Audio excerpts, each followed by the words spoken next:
Pur, usaha ki mbok kaya aku selalu satset buat rampung. Satset buat. Lah saya tuh mau ngirim barang itu susah ya Mbak. Ngirim barang neng ngendi? Luar kota. Luar kota, luar negeri itu. Waduh, gampang. Nek timbang kowe nganggo apa? Oke banget kowe ngono kan mbok kirimke. Mbok sudah lewat aku saja, piye? Lewat jenengan. Iya to yo. Ah, terus biayanya piye, Mbak? Biayane biasane tambah 20%. Waduh, 20%. Atene modal saya kukut kok ya. Lho, piye modal saya kukut? Lah pengen satset banget ra. Wah, berarti titip tapi beres. Titip ning beres, titip aku. Aja kaya dali jowi. Wingi tak omongi ngeyel kok. Hei. Iki do rame ning arep kiosku. Rumangsamu ardone iki. Ini loh Pak D, saya itu kan mau ngirim barang. Lah biayanya lewat aku. Lewat beliau ini cepet beres. Banget, Wah. Sampean itu ketinggalan zaman. Loh. Kayak aku ini loh. Ini kalau cuman showroom ini hanya untuk apa namanya? Pajangan aja. Ini bukan untuk jualan. Sekarang itu masanya tidak langsung kirim barang jadi susah ruwet seperti sampean. Iya. Kirim barang itu sekarang loh, sampean usaha ini sudah daftar ke Sibakul belum? Lah ya urung. Napa? Daftar apa? Sibakul ini sampean lah UMKM, pengusaha kecil. Iya, pengusaha kecil. Wis daftarnya Sibakul urung. Sibakul niku cah pundi? Sibakul kuwi cah Bantul itu. Cah Bantul. Sibakul itu ada sebuah program, sebuah sistem dari Dinas Koperasi dan UMKM Daerah Istimewa Yogyakarta. Itu mengumpulkan para UMKM untuk mempermudah. Sekarang kalian harus melek informasi. Jadi arepa bakul ki awak dhewe bakul dodolan ki kudu melek informasi, kudu ngerti piye carane ngirim online tanpa biayanya ora oke. Iya jelas, kalau malah ini gratis biaya. Oh malah gratis ya? Waduh, piye carane? Aku pengen ngerti. Ini loh, koyo barang-barangku ini loh. Sekarang tuh UMKM itu sudah mau go internasional, go digital, dan go global. Pinter. Iki meletek saiki. Meletek banget. Meletek no. Dalijo ya padake ora. Yo saiki didongke, nek ora ngerti iki didongke bagaimana caranya. Sampean belum ngerti toh? Belum. Makanya sampean tak ajak nanti bertemu dengan beliau-beliau yang akan memberikan wawasan untuk sampean. Paham ra? Ya paham. Yo ning ngendi, Mas? Ayo. Melu aku. Kudurono ya? Iya. Oke. Monggo, Mas. Nah ini beliau-beliau yang sudah hadir di sini. Kita beri aplaus tepuk tangan untuk para narasumber kita. Kita beri tepuk tangan. Dan saatnya kita ngangsu kawruh ya Mas. Ngangsu kawruh karena sudah hadir di sini. Biasanya rak ngangsu kamar mandi, niki ngangsu kawruh. Sama natu gundi. Kula ngadeg mawon, kula sak omane. Injih matur nuwun. Monggo Mbak Titi, ini beliau-beliau yang akan memberikan wawasan untuk kita semuanya. Dan saya akan bertanya terlebih dahulu pada Kanjeng Gusti Ratu. Ini kaitannya dengan bagaimana tuh pandangan Gusti Ratu mengenai UMKM di Daerah Istimewa Yogyakarta ini. Dari yang masih mikro kecil hingga UMKM besar yang sudah mandiri dan siap go global. Seperti apa pandangan Gusti Ratu? Monggo. Jadi saya kira untuk menuju ke global UMKM yang kecil ini tentu mikro kecil dan UMKM yang nanti menjadi besar dan go internasional. Karena memang kita dituntut untuk global menuju ke pasaran internasional. Yang saya harapkan justru sekarang ini dengan bimbingan daripada Dinas Koperasi dan UKM, dan itu harus memang disengkuyung juga oleh dinas terkait seperti Dinas Pariwisata, kemudian dinas termasuk juga dinas BPPM, DPPM, dan juga BPKA. Nah Ibu Maria, ini memang harus ada satu kolaborasi yang kuat karena kita ingin Jogja itu betul-betul dibawa menuju yang lebih profesional lagi. Karena saya yakin bahwa Jogja itu mata dunia sudah tertuju semua kepada Jogja. Sehingga Jogja harus bisa menaikkan kualitas daripada produknya. Dan dari UMKM yang kecil ini dengan bimbingan kolaborasi dari semua dinas yang terkait, kita harapkan memang harus terus-menerus didampingi. Karena berkembangnya itu kalau tidak didampingi, kadang-kadang mereka sudah kurang mampu untuk maju, mereka berhenti, kadang-kadang bukan hanya berhenti tapi putus asa. Dan ini terus harus ada pendampingan dari dinas terkait. Ini penting sekali. Karena saya lihat UMKM di Jogja ini juga sebagai penyumbang pertumbuhan ekonomi di Jogja. Kita nggak usah bicara pada waktu pandemi ya. Kalau pandemi itu sebetulnya hanya produk yang barang mewah itu hanya daster. Daster itu barang mewah. Tapi tidak ada UKM yang membuat daster yang aneka ragam. Karena kita sudah nggak bisa ke pesta, nggak bisa apa-apa. Sebetulnya daster itu adalah barang mewah yang digunakan setiap hari di rumah. Dan itu dibutuhkan. Dan mungkin barang-barang yang harus sekarang diproduk adalah dari kayu, kulit, dan tidak lagi desain-desain yang kira-kira tidak masuk pada pasar dunia internasional. Yang berikutnya juga UMKM yang masih kecil, mikro kecil ini, itu kalau bisa bersatu membentuk satu koperasi. Sehingga kita bersama-sama untuk bisa maju bersama. Jadi memang harus ada bentukan kolaborasi daripada hasil-hasil produk yang mungkin tidak sama produknya tapi mirip dan bisa kita pasarkan ke luar negeri bersama-sama. Saya kira itu. Oke, matur nuwun sangat. Matur nuwun. Ternyata daster ki Sesuatu yang mewah loh. Berarti wong wedok ki diunggulke tenan lho. Oh iya Pas no. pandemi Oh, daster. Iya, bapak-bapak yang nganggo daster aku. Sarungan Kalau di Mas. rumah, sarungan. Iya. Sarung dan daster itu sungguh sangat luar biasa dan merupakan barang penting. Ya tadi disampaikan sama Gusti Ratu juga kenapa daster tidak ada warna-warni begitu ya bentuknya ya. Nah ini menjadi tantangan loh bagi UMKM loh ini. Siapa tahu dengan ucapan dari Gusti Kanjeng Ratu itu menjadi ini ya peluang bisnis gitu nggih Bu Siwi juga ya. Oke. Tanpa warna-warni maksudnya polosan gitu. Maksudnya mungkin inovasi-inovasi gitu Oh, loh. gitu. Maksudnya Pokoknya ono desainnya. Desainnya. Wah ini rado-radong gitu kok. Nyuwun pangapunten iki Gusti. Ya ora apa-apa wong ora bidangku masalahe. Ane aku bidang Oke, lanjut lagi. perdasteran ya. Nuwun sewu tadi Gusti Ratu sudah ngendika untuk kita ke go internasional. Hubungannya dengan ekspor. Ya. Dengan ekspor UMKM. Nah, nuwun sewu Bu Siwi, bagaimana kiat yang akan dilaksanakan oleh Dinas Koperasi UMKM DIY untuk mendongkrak omset ekspor kita. Dan bagaimana kira-kira omset kita di DIY itu masih rendah atau sedang atau sudah melaju Dibandingkan dengan baik? provinsi yang lainnya Iya, begitu ya Mas Dalijo.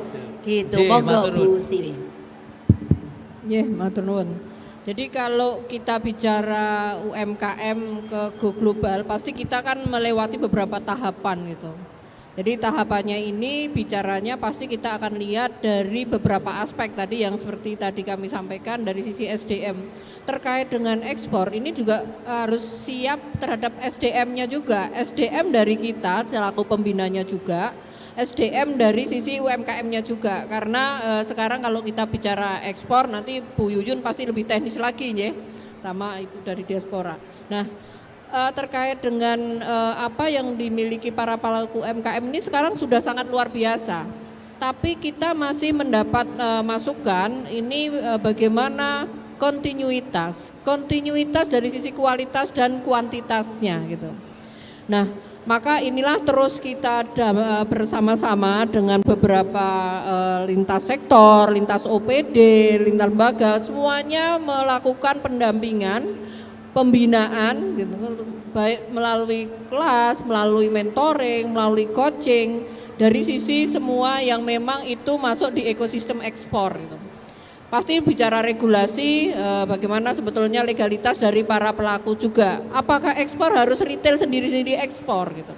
Pasti kita juga akan lebih membawa bareng-bareng dengan para pelaku UMKM. Kalau kita bicara mikro, pasti kita apakah langsung bisa iya bisa enggak. Tapi produknya bisa ekspor enggak? Bisa juga, mereka masuk di ekosistem ekspor. Modelnya seperti apa? Pasti ini bicara, kalau kita bicara ini kan masuk di dalam rantai pasok di ekspor, menjadi suppliernya dulu. Minimal produknya para pelaku UMKM kita itu masuk di dalam kriteria apa yang memang dimaui atau memang diterima di negara-negara yang memang menjadi tujuannya. Nah, salah satu materi atau pendampingan kita mapping terhadap pasar kita. Pasar kita ini mau siapa? Kalau ekspor tadi Bu Yun cerita, oh ternyata daster itu juga disenengin loh di daerah Timur Tengah ya. Nah, ini potensi juga. Tapi kita jangan sampai sekedar karena potensi di sana modelnya juga tidak kita rawat, tidak kita kelola, pasti harus kita kelola. Nah, yang terjadi sekarang kita bicara aja yang lokal dulu. Lokal ini kadang saat sudah laku repeat ordernya agak susah gitu ya. Ini bagian yang sebetulnya menjadi edukasi, maka di dalam kita pameran seperti ini sudah ruang edukasi karena kemarin masuk proses kurasi, kita tanya bagaimana kontinuitasnya, bagaimana cara memproduknya, bagaimana legalitasnya. Nah, setelah itu kemarin kita pisahkan gitu sama Bu Yuyun kan kuratornya. Ini siap nanti kita performkan di sini, tapi juga ada yang sudah siap tapi ini bisa masuk ekspor. Jadi meskipun masuk sini ada yang sudah bisa ini masuk di ranah ekspor, ada juga yang belum, tapi apakah belum ini nggak bisa? Nah, itulah yang kalau kita bicara sebetulnya di DIY punya potensi apa. Ini Pak Agus ini jagonya lobby dengan pihak luar nih, jagonya ada di Pak Agus nanti pastinya. Maka kan tadi Kanjeng Ratu tidak bisa sendiri karena saat kita nego dengan ini Pak Agus ini pasarnya di luar negeri. Bagaimana ini bisa menchannelkan kami dengan buyer-buyer yang ada di luar negeri karena kita tidak bisa pisah antara kemampuan SDM dari kita sendiri, bagaimana kelembagaan siapa nanti yang akan motori ini harus satu pintu gitu misalnya. Dan bagaimana regulasi pasti ini juga harus kita kembangkan di sana.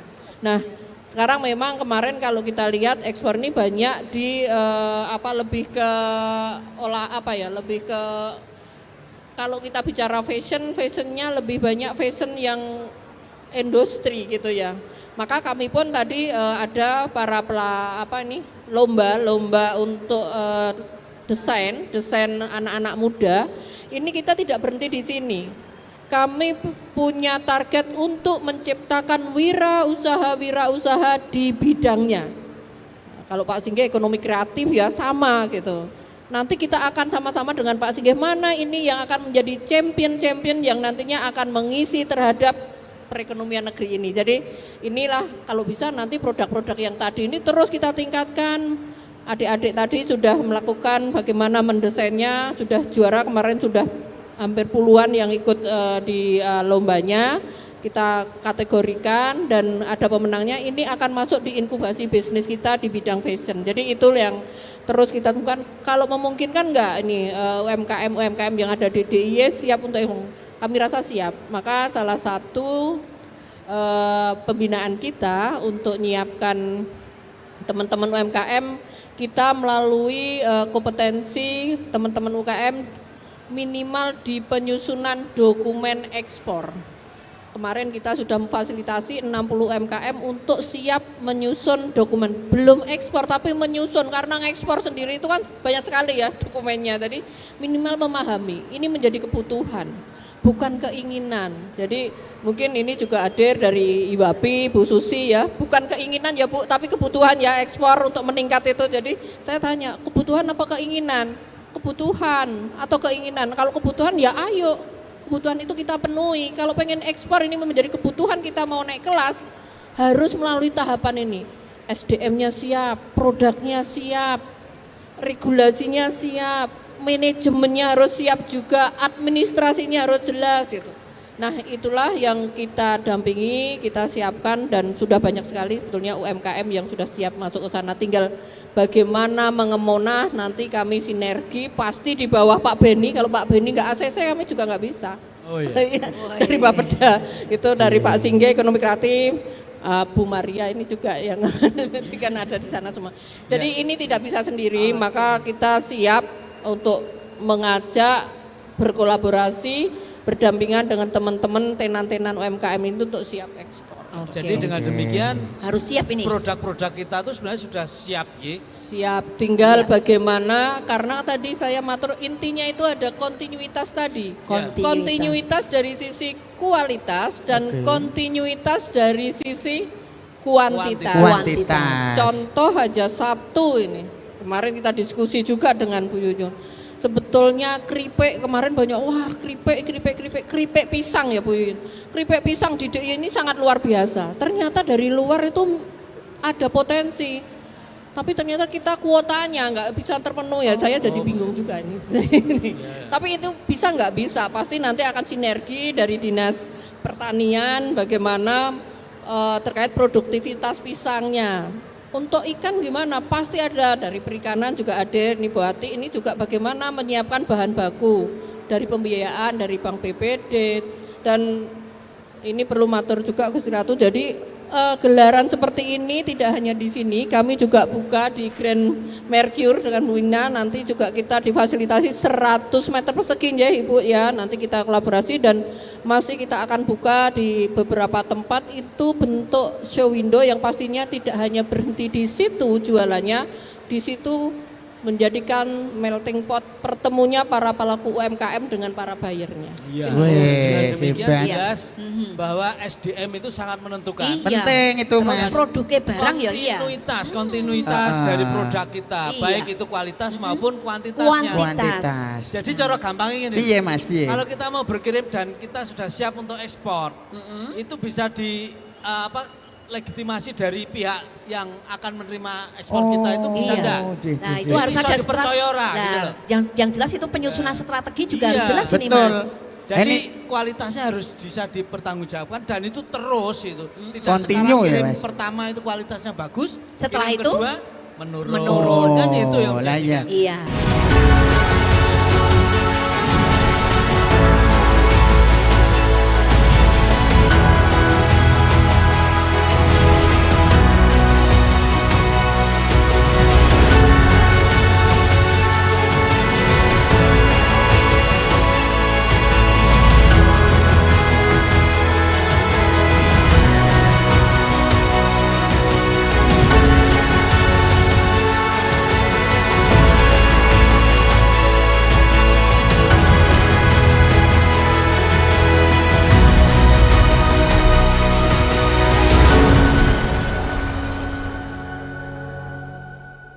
Ini paling tidak kita harus tahu nih tentang kaitannya dengan strategi. Betul. Mau tanya Ini apa? saya tuh penasaran sama usahanya Pak Dalijo.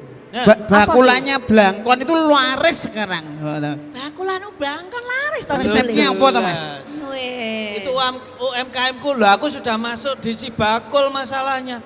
Ekspor luar negeri, biaya pengiriman tidak biaya pengiriman gratis. Orang-orang luar negeri itu kalau pakai Blangkon, sangat dibutuhkan. Laris. Malah bangga begitu ya. Dan kualitas ya. Blangkon saya dan kuantitas yang saya kirimkan itu terus continue. Dipertahankan. Tidak turun kualitasnya, tidak turun kuantitas. Oke, tapi kita tetap harus tahu, UMKM itu harus tahu tentang strategi Mas. Strategi terus upaya apa yang dilakukan dalam rangka menyiapkan produk tersebut itu siap ekspor pora gitu loh ya. Itu kita akan bertanya kepada Ibu Yuyun Yunastuti ini. Monggo silakan Ibu. Izin, jadi untuk menyiapkan produk ekspor atau strateginya tergantung produknya.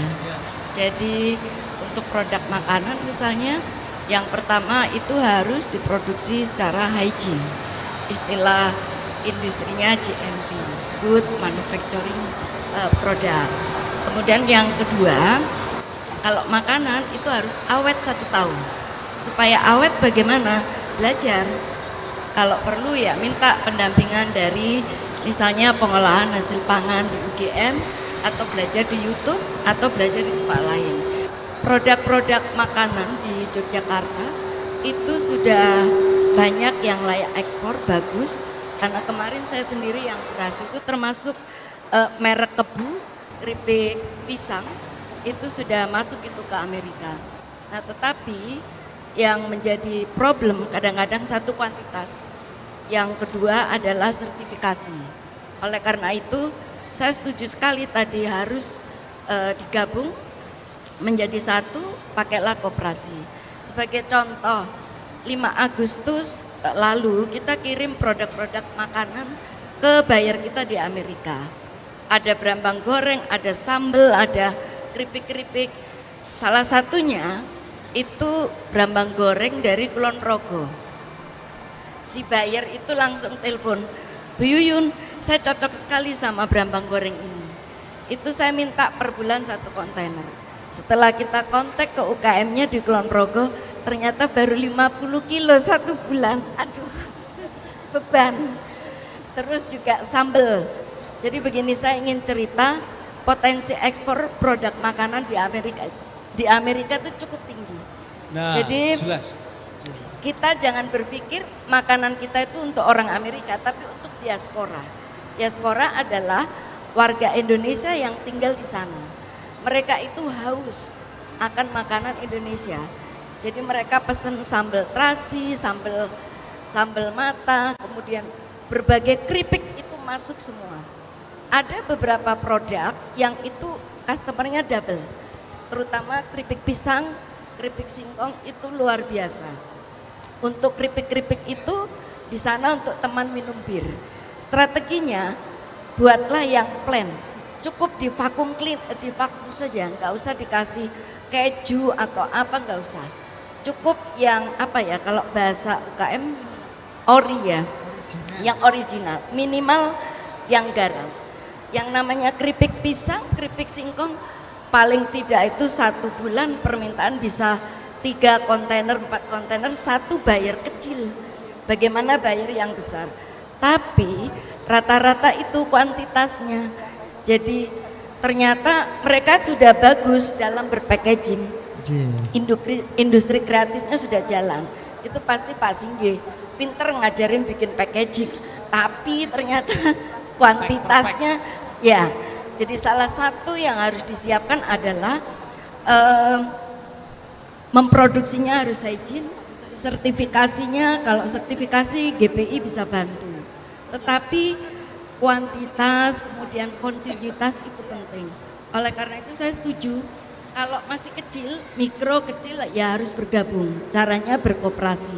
Sehingga misalnya berambang goreng 1 bulan minta 1 kontainer itu kalau diiris kayak gini kan hujan tangis.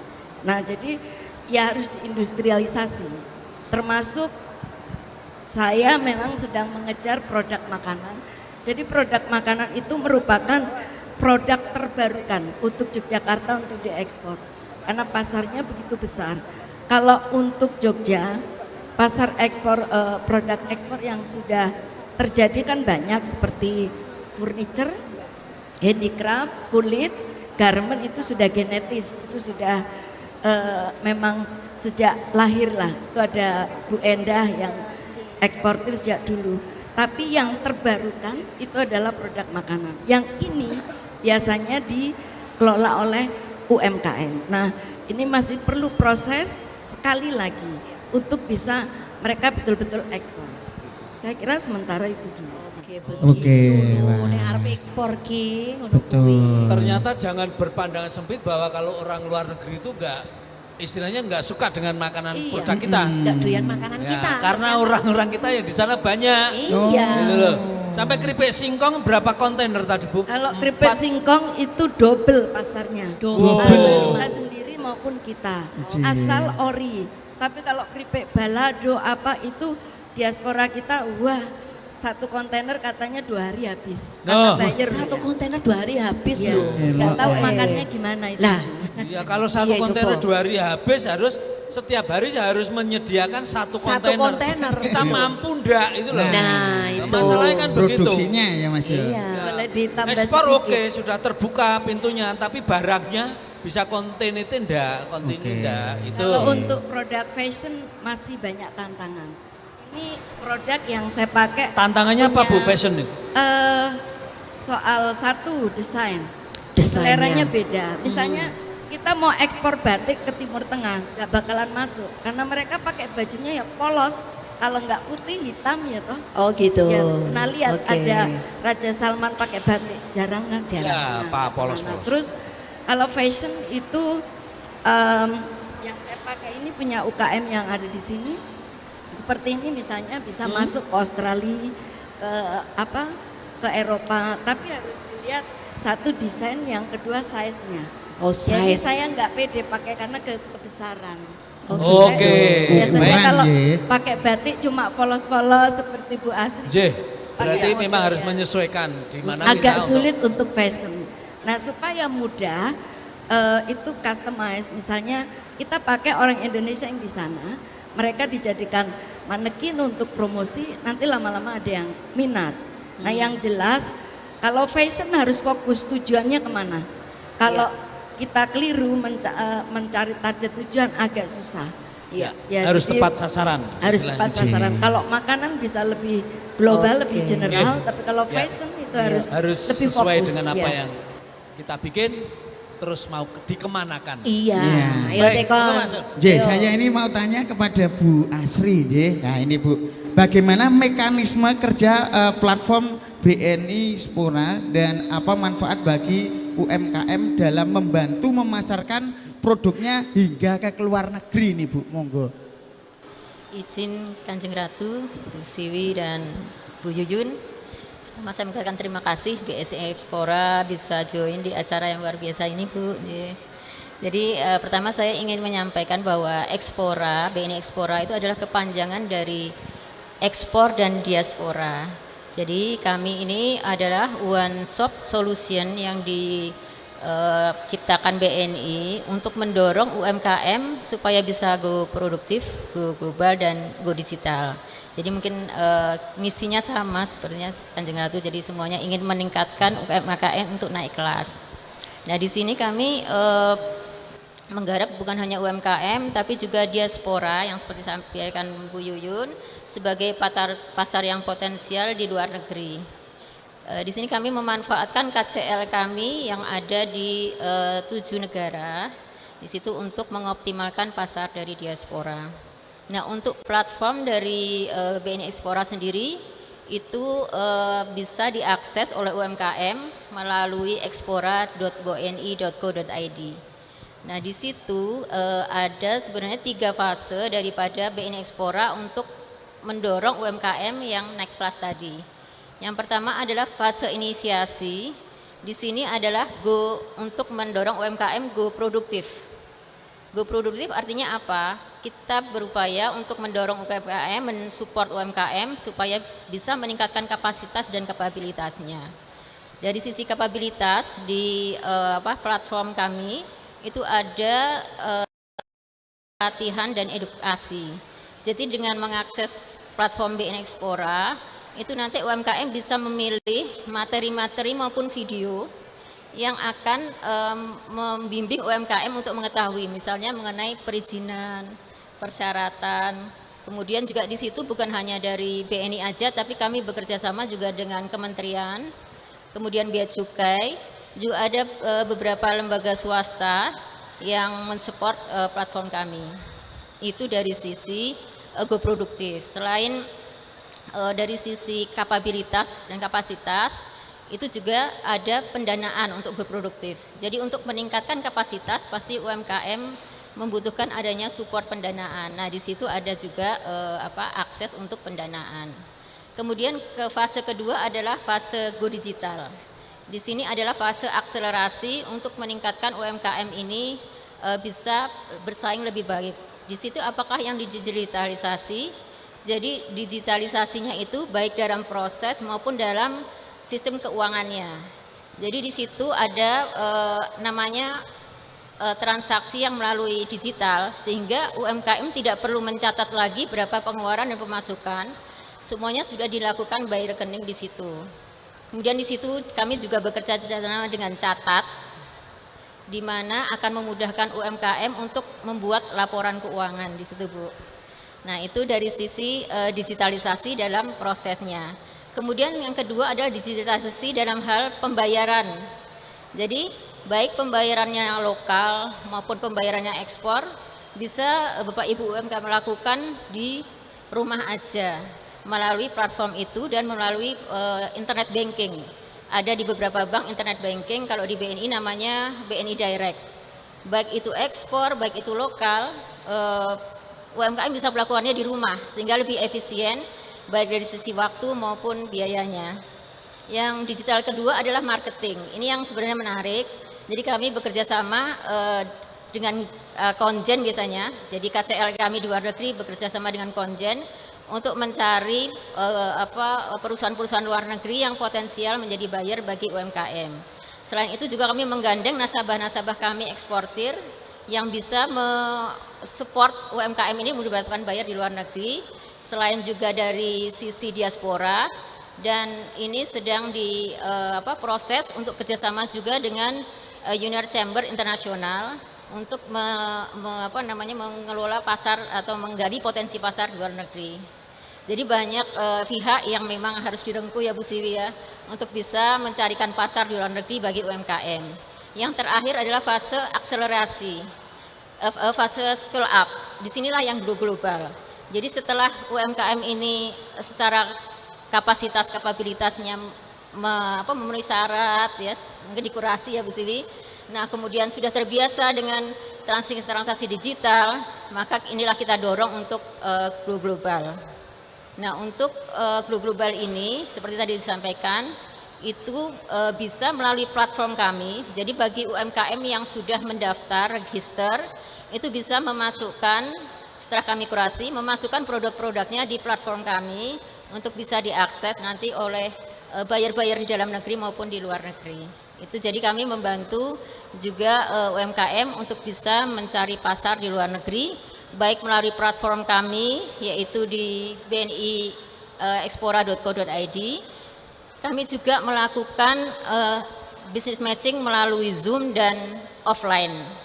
Untuk tahun 2022 ini kami telah melakukan 13 kali business matching ke beberapa negara, di mana selain mencarikan pasar baru, kami juga mencarikan solusi untuk UMKM ekspor yang saat ini pasarnya terkena krisis.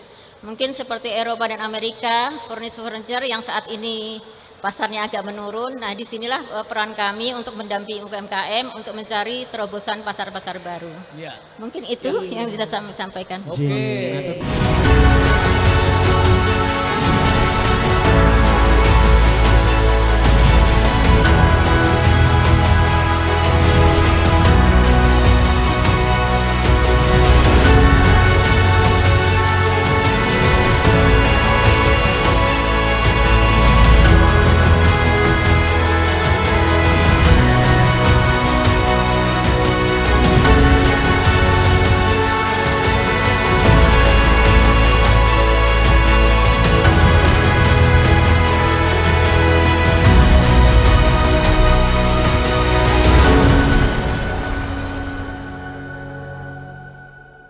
Dan yang jelas Mas Dalijo, kita itu tidak malu, harusnya tidak malu menggunakan produk-produk dari UMKM loh Mas. Ya yang jelas, nuwun sewu Ibu Ratu, karena di Jogja ini kan banyak sekali produk-produk UMKM J. Iya. Nah, menurut Ibu Ratu kira-kira yang tepat untuk pasar internasional untuk diekspor itu kira-kira apa saja gitu Bu? Ya tadi saya lihat bahwa sebetulnya yang ada, maksudnya yang bisa kita jual itu ada kayu, kulit, kemudian handicraft. Kalau tidak salah handicraft sendiri sudah mencapai 15, saya ada catatannya ya. dari ketiga negara ini sudah, yang ke Amerika itu sudah senilai 15,4 juta dolar.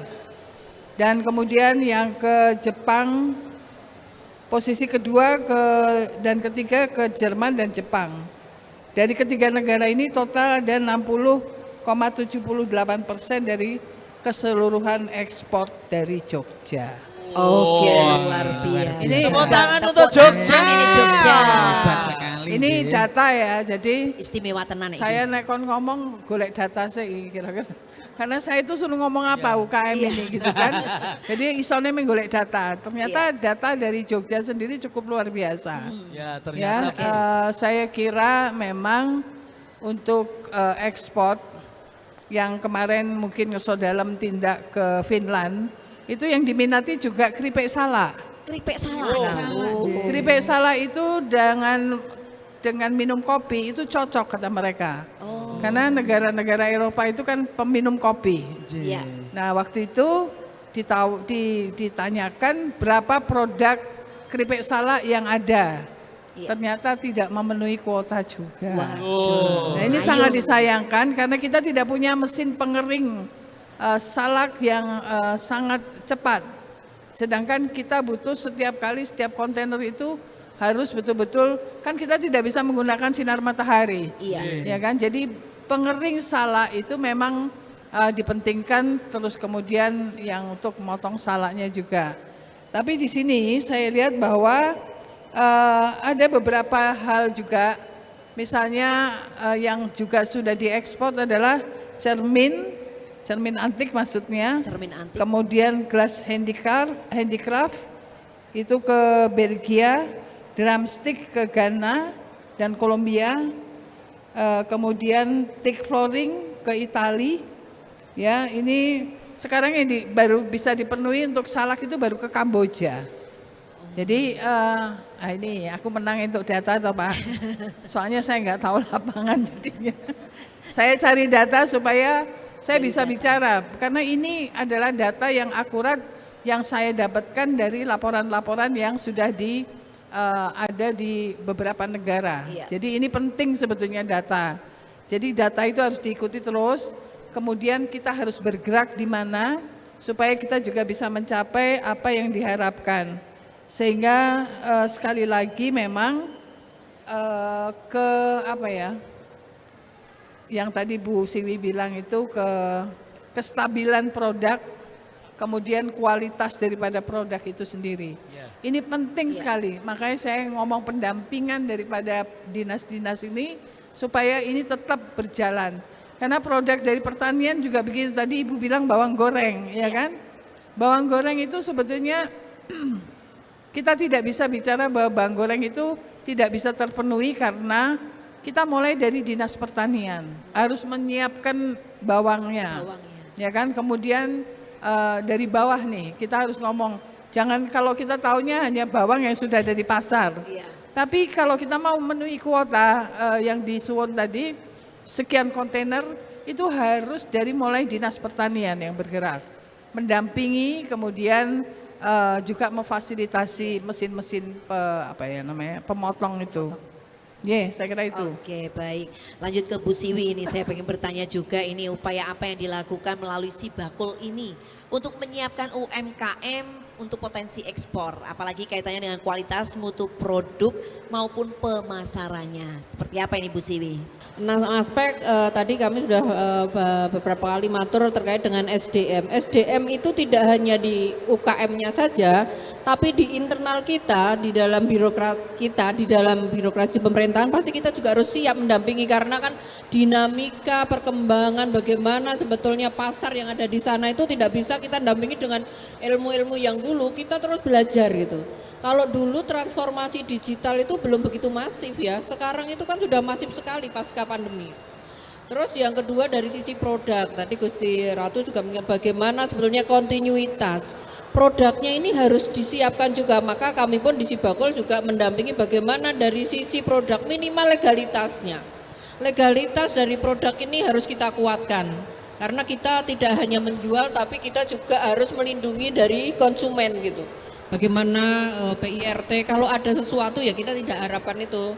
PIRT-nya halal, edar. Kalau mau ke luar negeri pasti kalau terkait dengan food HACCP-nya gitu. Memang tidak mudah, tapi bisa asal ada komitmen. Itu yang kedua. Yang ketiga dari sisi legalitas, dari sisi kelembagaannya. Bagaimana UMKM, para pelaku usaha minimal, dan ini harus sekarang kan. Ada NIB, nomor induk berusaha. Saat kita sudah nomor induk, ini sangat mudah, cuman berapa menit Pak Agus? 5 menit sudah dapat gitu. Loh ini kok nggak bisa? Nah saat 5 menit sudah bisa melalui OSS, dan itu bisa smartphone ya Pak Agus ya. Kadang masih ada gini, wah di saya ini terutama di Jogja yang lantai 2 di Wonosari, Gunung Kidul sana, ini kadang blank spot. Tapi pemerintah terus kita mendukung terus bagaimana wifi ada di sana dengan memasang masuk di sana. Ini yang terus kita dampingi, pasti ini bicaranya pasti ada Kominfo juga masuk di sana, tidak hanya ini. Terus yang selanjutnya bagaimana dari manajemen dari sisi keuangannya, karena ini penting sekali ya.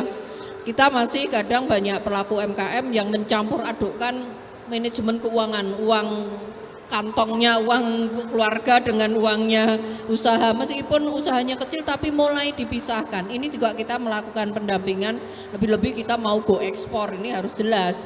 Bagaimana sekarang ini PT ini juga bisa PT perorangan gitu. Ini kan akan memudahkan bagaimana punya NPWP. Kadang ini banyak pelaku UMKM juga, kadang masih takut pajak ya. Nah, itu. Kadang kalau kita data, ini kaitannya dengan pajak enggak Bu gitu.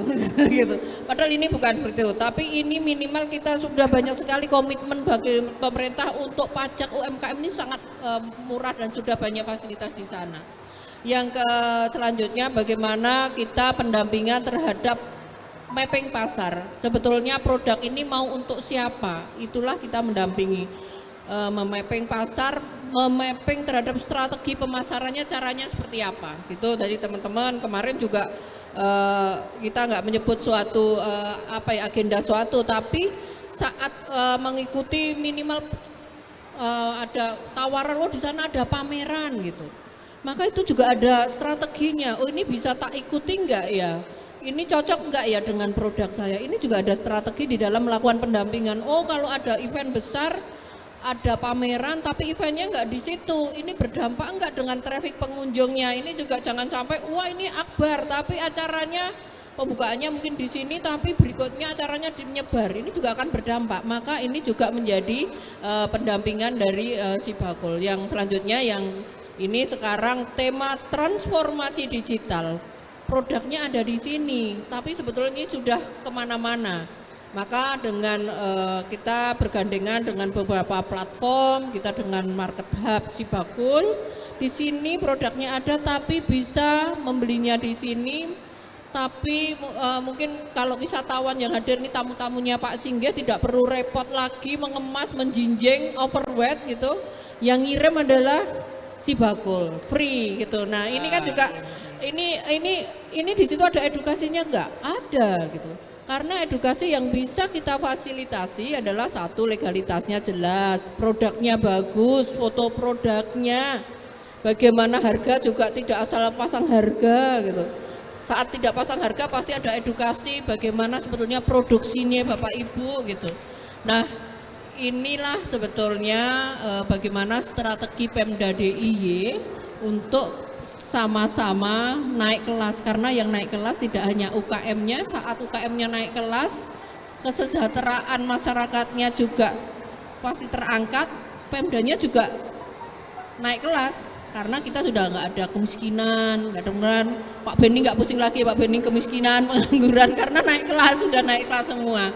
Maka ini salah satu strategi proses kami dari sisi aspek UKM, koperasi. Tadi Kanjeng Ratu yuk sama-sama, kita kalau sendiri-sendiri ini pasti kekuatannya beda dengan saat kita ini bergabung dalam sebuah wadah, ada badan hukum yang jelas adalah koperasi. Bisa bergabung yang koperasi yang sudah ada, tapi dengan harus cermat. Kita juga mendampingi, kita juga buka klinik koperasi, kita fasilitasi pendampingan bagaimana koperasi ini menjadi ekonomi kerakyatan kita tetap jaya. Mungkin ini. Nggih, wah, luar biasa. Pak Dalijo sudah dijelaskan. Ya, ini yang penting juga di samping produk, di samping UMKM yang dihentikan Kanjeng Ratu tadi, Bu Ratu juga Bu Siwi, itu juga manajemennya harus bagus. Lah iya, jadi campur aduk. Jadi campur aduk, pamane bar dodol pitik, ini duitnya didewekke. Bar dodol jagung, duitnya didewekke. Nek dimor piye Mas? Timor engko duit jagung didutuli duit pitik. Dimor ngene ya Jadi Mas. malah entek kuwi Aku mengko. aku ibar dodolan apa-apa ngono duitnya ora eneng. Oh lah iya. Mereka didutuli duit pitik. Duit pitik kuwi mau. Yo Mas Pur. Nah ini saya juga pengen bertanya kepada Ibu Jujun. Nah ini Bu tentang kendala atau hambatan yang sering dijumpai dalam perdagangan internasional serta cara dan trik apa Bu ini agar peluang pasar ini dapat diraih. Nah monggo. Jadi kalau kendala atau hambatan perdagangan internasional itu yang terbanyak lebih ke regulasi atau dokumentasi. Karena untuk satu produk, buyer yang berbeda, negara yang berbeda itu regulasi maupun dokumentasinya beda.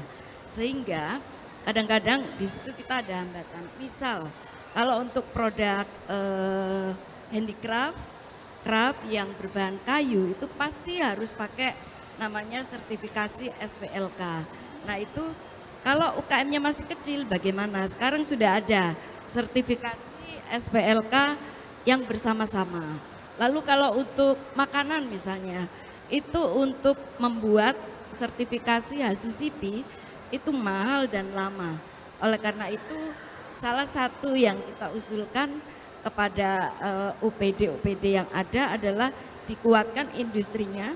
Kalau untuk makanan buatkanlah fasilitas dapur bersama.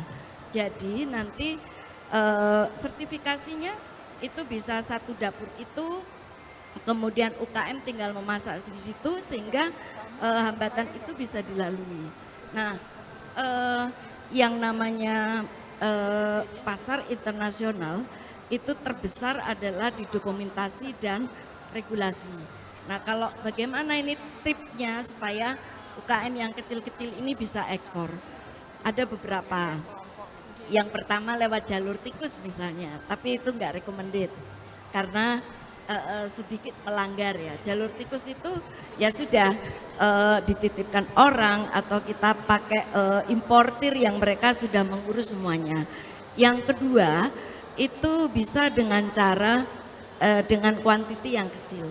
Ada ekspor shipment yang bisa dengan maksimal 25 kilo. Kalau yang seperti itu tidak harus membutuhkan semua dokumen. Itu dianggap barang kiriman pribadi. Tetapi berarti produk kita tidak tercatat sebagai produk ekspor. Nah, yang agak lebih baik lagi adalah tadi Bu Siwi mengatakan kalau untuk ekspor harus ada legalisasi ini itu sebenarnya tidak harus. Bahkan kita tidak punya legal hukum perusahaan pun bisa. Jadi bisa, misalkan nggak punya CV, apalagi PT. Kalau PT sekarang murah, bisa 50.000 3 hari jadi lewat OSS. Iya. Tetapi tidak punya itu pun enggak apa-apa. Jadi kita punya produk, kita punya buyer, ketemu selesai. Nanti semua proses dokumentasi dan regulasi bisa yang dinamakan dengan under name. Under name itu menggunakan izin ekspor dari sebuah perusahaan. Secara hukum kalau Muslim itu nikah siri. Jadi proses ekspornya sudah, tapi dia tidak ke KUA. Jadi secara agama nikah siri kan sah. Ya, tapi dia tidak legal karena tidak didaftarkan ke KUA. Nah, tidak kalau terdaftar. Apa strateginya supaya bisa ekspor untuk UMKM ya itu tadi ekspor konsolidasi satu kontainer bersama-sama atau ekspor dengan kuantiti kecil yang tidak memerlukan dokumentasi. Lewat jalur-jalur tikus begitu. Berarti jalur tetap bisa. Bisa. Terus apa Mas Dalijo? Artanya apa? Saya mau ke Bu Asri. Monggo. Ini hubungannya dengan platform tadi BNI Expora. Expora, Iya. BNI Expora. Nah, kira-kira Bu Asri, layanan untuk para UMKM ini yang nantinya melalui platform BNI Expora ini yang bisa memenangkan persaingan global itu apa gitu? Monggo, apa kira-kira pelayanannya?